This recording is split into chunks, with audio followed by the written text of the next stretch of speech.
नमस्कार दोस्तों, नमस्कार दोस्तों। Welcome to lucky education. तो आज आपके लिए एक खुशखबरी मैं बताने जा रहा हूँ। जैसा कि मैंने आपको अभी बताया था 2 दिन पहले, एक वीडियो डाला था मैंने, अब क्या करें। ठीक है, तो वो आई होप आप सब लोगों ने देखी होगी। तो खुशखबरी ये है, हालांकि आप जानते होंगे सर को मैं पहले भी इंट्रोड्यूस करा चुका हूँ। सर इनका नाम है मिस्टर सरज पोरवाल जी, और मैथ के बहुत ही स्पेशलिस्ट टीचर हैं और मोर देन 15 ईयर्स, लगभग 15 साल का इनका टीचिंग का एक्सपीरियंस है। और अभी पिछले करीब करीब 20-30 दिनों से इनकी क्लासेस चल रही हैं। क्लास 12th की मैथमेटिक्स की सर की क्लास चल रही है, हिंदी मीडियम। अब इन्होंने थोड़े इंग्लिश के भी टर्म्स उसमें यूज करना स्टार्ट कर दिया है, तो उनको हिंदी मीडियम वाले भी देख सकते हैं as well as English medium वाले भी देख सकते हैं। क्लासेस की सबसे बड़ी खासियत यह है सर की, ये डायरेक्ट कोई एक्सरसाइज को स्टार्ट नहीं कराते हैं। जैसा कि आपको पता है कि मतलब हर कॉन्सेप्ट को समझने के लिए थोड़ा बेसिक्स आना चाहिए। तो सर की मुझे भी सबसे बड़ी खास बात यही लगी है कि सारी चीज़ों को बिल्कुल बेसिक से करा रहे हैं, सो दैट आपके मतलब कंसेप्ट बिल्डिंग हो सके एज वेल एज ज़्यादा से ज़्यादा आप मतलब न्यूमेरिकल्स को सॉल्व कर सको। यहाँ पे अब मैं यही कह रहा हूँ, करंटली अभी सर का जो कोर्स चल रहा है वो चल रहा है क्लास 12th मैथमेटिक्स। तो वो राजस्थान बोर्ड के जितने भी बच्चे हैं, अगर आपके भाई बहन या आपके कोई जानकार हैं, जितने भी आपके चिर परिचित हैं, तो आप उनको बता सकते हो कि हमारे इस चैनल पर लकी एजुकेशन पर आपको क्लास 12th की मैथमेटिक्स की रेगुलर क्लासेस चल रही हैं। रेगुलर, अगेन मैं अंडरलाइन करके कह रहा हूँ, रेगुलर चल रही हैं। सबसे बड़ी बात यह है कि आज की डेट में चैनल बहुत सारे हैं और चल भी रहे हैं, आई होप आपने देखे भी होंगे। मगर प्रॉब्लम ये कि चीज़ें पूरी तरह से नहीं कराते हैं। सबसे बड़ी बात है, कोई भी आते हैं, थोड़ा बहुत कराया और बीच बीच में से कहीं से भी ले लेते हैं। सर आपको मतलब सारी चीज़ें स्टार्टिंग टू एंड सारी चीज़ें कराएंगे। और अगर आपको कोई समस्या आती है किसी भी एक्सरसाइज में, अब तो उसको क्या कर सकते हो, आप कमेंट कर सकते हो। बाद में डाउट सेशन एक स्पेशल लगवा के आपकी वो समस्याएं भी सॉल्व की जाएंगी। अब आपको पता ही है सिचुएशन और गंभीर होती जा रही है, तो इसी बीच हमने ये डिसाइड किया, सर ने डिसाइड किया कि आप लोगों का नुकसान ना हो। क्लास 10th के बच्चे जो अब 11th में आने वाले हैं, उनका समय व्यर्थ ना जाए। जो लोग आईआईटी के मतलब प्रिपरेशन करना चाहते हैं, बहुत लंबे उनके गोल्स हैं, तो वो अभी से अपनी पढ़ाई को कंटिन्यू कर सकते हैं।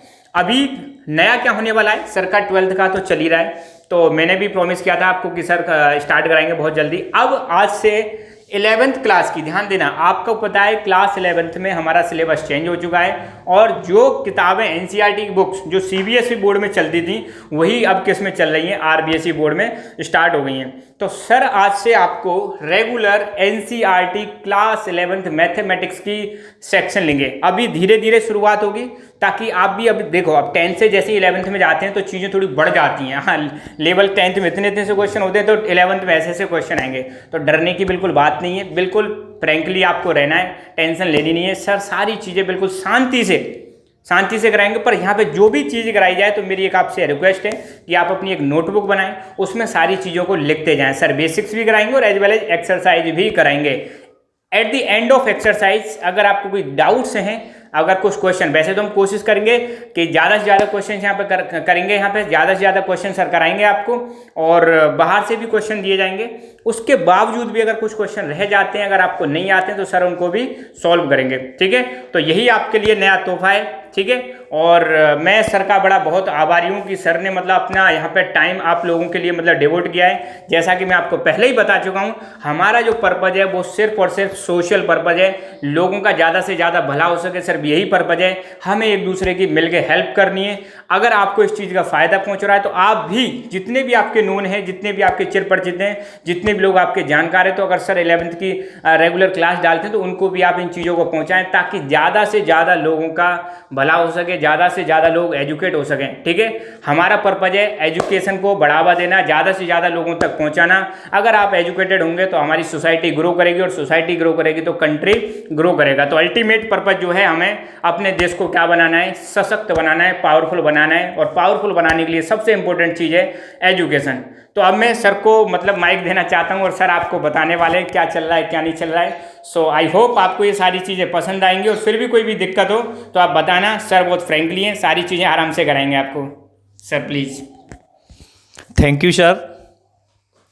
जैसा कि आप जानते हैं, सर का ये बड़प्पन है, और सर बहुत ही अच्छे हैं, आपको बड़े प्यार से, और सबसे बड़ी बात है, स्फूर्ति के साथ पढ़ाते हैं।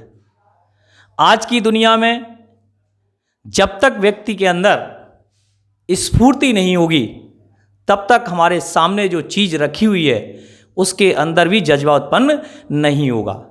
जब हम बिल्कुल ढीले पूले तरीके से पढ़ाएंगे तो आपके अंदर भी वो जज्बा उत्पन्न नहीं होगा। सर की ये खासियत है, जितना भी पढ़ाते हैं बड़े ही एक्साइटिंग वेस में पढ़ाते हैं, बहुत अच्छा लगता है।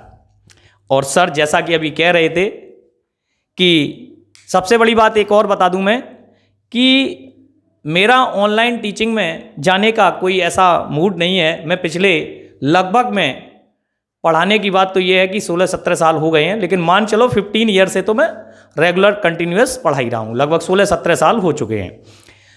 तो मेरा ऑनलाइन टीचिंग में जाने का कोई ऐसा मूड नहीं था, परंतु सर ने मुझे अपना बड़ा भाई समझ करके मेरा इतना कोऑपरेट किया है और मुझे इस फील्ड में लाने का प्रयास भी किया है।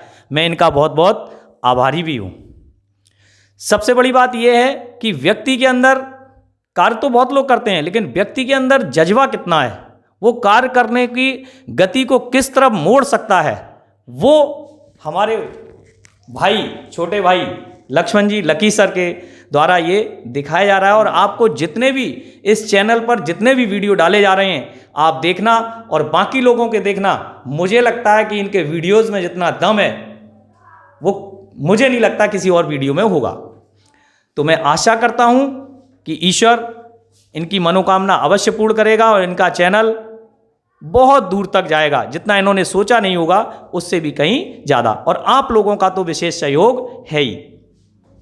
आप जैसा कि जानते हो, सर ने मेरे बारे में बता ही दिया। My self mister Suraj Kumar Porwal, और मैं MSc M.Ed हूँ। लगभग मैंने आपको बता ही दिया, मोर देन 15 ईयर्स एक्सपीरियंस है और मैं इस क्षेत्र में कार्य कर रहा हूँ। मैं ज़्यादा बड़ी बात तो नहीं करता हूँ, लेकिन इतना ज़रूर जानता हूँ, किसी भी मकान को या किसी भी बिल्डिंग को बनाने के लिए उसके बेस की आवश्यकता होती है। तो आप भी जानते हैं, यदि बेस कमज़ोर रह जाए तो मुझे लगता है कि उस पर बनी हुई बिल्डिंग भी ज़्यादा दिन तक खड़ी नहीं रह सकती है। तो मैं तो ये चाहता हूँ कि चैप्टर को पढ़ने के लिए हमें उसके बेस को जानना आवश्यक है। हमने 6th क्लास में जो चीज़ें पढ़ी थी मैथमेटिक्स के अंदर, आप देखिए 6th क्लास से लेकर के और 12th क्लास तक जितना भी मटेरियल हम पढ़ते हैं, चाहे वो इंजीनियरिंग हो, चाहे वो IAS हो, चाहे वो नीट, मीन्स कहने का मतलब दूसरा डाइवर्जन है वट, 12th तक जो आप पढ़ते हैं वही सारा कुछ कंपटीशन में आता है, चाहे वो NDA हो। जैसा कि आपको पता है NDA में लगभग 300 मार्क्स की मैथमेटिक्स ही आती है और 11th का पोर्शन लगभग में 50 to 60% आता है, 12th का कम आता है। तो आपको 12th का जो बेस है या मैथमेटिक्स का जो बेस है वो आपको स्ट्रॉन्ग करना है 11th क्लास से।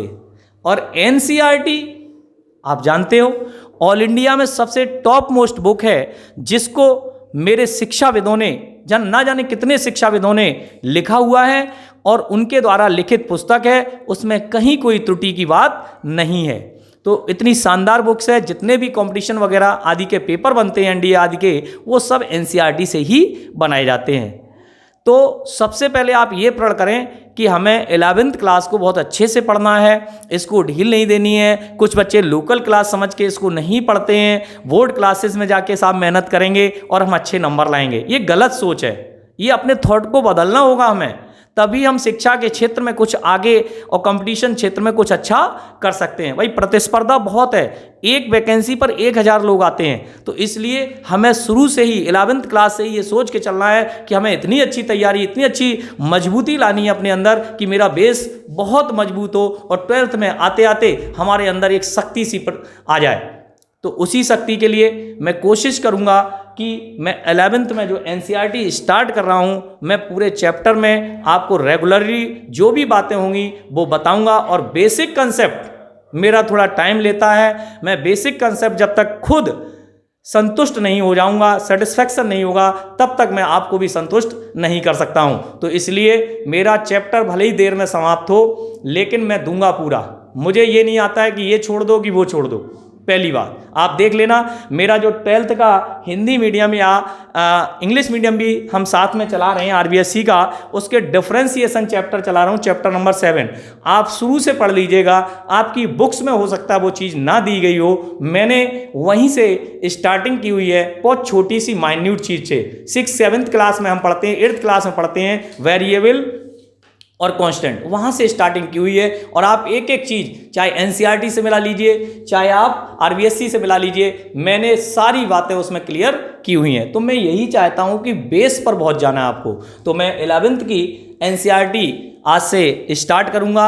आज मैं इंट्रोडक्शन आपको दूंगा, कितने चैप्टर्स हैं, है ना, तो किस किस तरीके से सीबीएसई में भी आपको किस तरह से आता है, तो उसके बारे में आज मैं आपको बताऊंगा। और सर का मैं फिर से एक बार तहे दिल से हार्दिक स्वागत और अभिनंदन करता हूं कि इनके चैनल पर मैं काम कर रहा हूं। मुझे बड़ी खुशी है, प्रसन्न हूं, और मैं आपकी भी हेल्प चाहता हूं कि मेरा सहयोग जरूर प्रदान करें। ठीक है, धन्यवाद। Thank you sir, thank you sir. पहली बात तो मैं आपको ये बताना चाहता हूँ, ये चैनल मेरा नहीं है, ये चैनल आपका भी है। और ये जितने भी हमारे मतलब लक्की एजुकेशन फैमिली से जुड़े हुए हैं, ये सबका चैनल है। पहली बात तो इसमें अपना तुम्हारा तो कुछ है ही नहीं, ये सब अपना ही चैनल है, आपका चैनल है और आपका भी चैनल है। अब मुझे सबसे बड़ी प्यारी सर की बात ये लगी कि सर जो आपको कराने वाले हैं वो कहाँ से कराएंगे, बेसिक से। अब कुछ लोगों की शिकायत होगी कि यार मतलब हमें थोड़ा लंबा पड़ जाता है। भाई देखो, एक चीज़ ध्यान रखना, अगर आपको लंबी जर्नी तय करनी है, if you want to cover a long distance, if you want to achieve a long goal और बिग ड्रीम, तो उसके लिए थोड़ा बेसिक समझना बहुत ज़रूरी है। मुझे पर्सनली बहुत एक्सपीरियंस है, मैंने कंपनी में भी काम किया है, अभी टीचिंग लाइन में भी है और बड़े से बड़े एग्जाम दिए हैं। तो आपके लिए मैं बस इतना ही बताना चाहता हूँ कि जो मतलब हमारे बेसिक्स हैं, अगर बेसिक्स कमज़ोर है ना, कोई मतलब नहीं है। सर ने बहुत प्यारा एग्जाम्पल दिया था, अब वो मकान वाला, अगर आपकी नींव कमज़ोर है मकान की, तो कितना भी शानदार मकान बना लो, कोई मतलब नहीं है, मकान ढहने की संभावना रहती है। तो सिमिलरली आप अगर अपना बेसिक्स कंप्लीट करते चलोगे, थोड़ा समय लगेगा, कोई दिक्कत नहीं। और मैं ये भी बता देता हूँ कि ज़्यादातर लोग बेसिक्स पर ध्यान नहीं देते हैं, सिर्फ दिखावा करते हैं। और मैं यहाँ ये भी बता रहा हूँ कि यहाँ पर आपको दिखावा कम मिलेगा, जो रियलिटी है वो चीज़ यहाँ पे दी जाएगी। थोड़ा समय लगेगा तो कॉपरेट करो, क्योंकि ये सब आपके लिए हो रहा है, हमारे लिए कुछ नहीं है। तो हम ये चाहते हैं कि ज़्यादा से ज़्यादा आप लोगों का भला हो, और जितना ज़्यादा हम आप लोगों की हेल्प कर पाएंगे उससे हमें खुशी मिलेगी। बस यही हमारा ऑब्जेक्टिव है। तो आई होप आपको सबको ये मतलब चीज़ें समझ में आ गई होंगी, और सर आज से ही क्लासेस आपकी स्टार्ट कर देंगे। So thank you so much. Keep learning, keep enjoying, stay happy, stay safe. धन्यवाद।